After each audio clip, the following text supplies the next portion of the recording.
This year, my idea is around compliance not being compliant.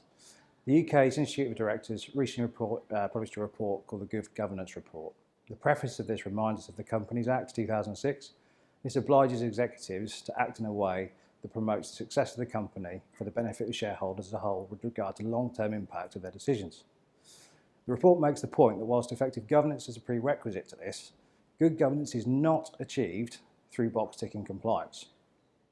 So Ken Alyssa, the ID Deputy Chairman, likens business to a form of sport, and he says that to be champions, winning business, you have to understand the human, the equipment, the arena and the rules to be successful. Only focusing on one element of this doesn't win any medals. Equally, if everyone playing played exactly the same way, the element of competitive advantage is removed. So whether you're acting in the interests of shareholders in the private sector, or acting to maximise the return of investment for the taxpayer, for the public sector, I would argue that if you're working in a procurement function reporting to compliance or governance, this suggests that your organisation is missing the point of professional procurement, and it's simply procurement as a compliance issue.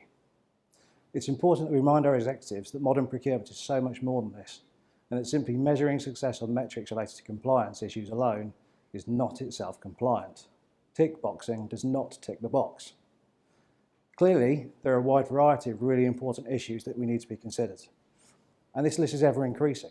And I'm not suggesting it isn't important to give each of these issues fair attention, but my assertion, though, is that we cannot allow ourselves as procurement professionals to forget that compliance isn't in itself the objective.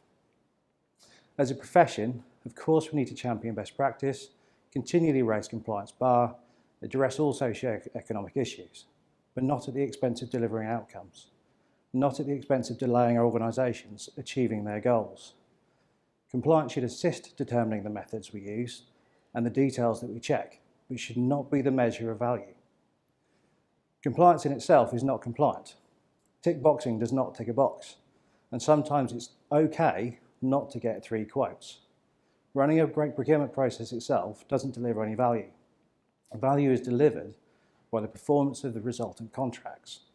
Contract and supplier relationship management is just as critical as the sourcing process. Procurement compliance should be the measure of alignment of procurement operations to the business outcomes. That's good governance, and that elevates procurement to the strategic table.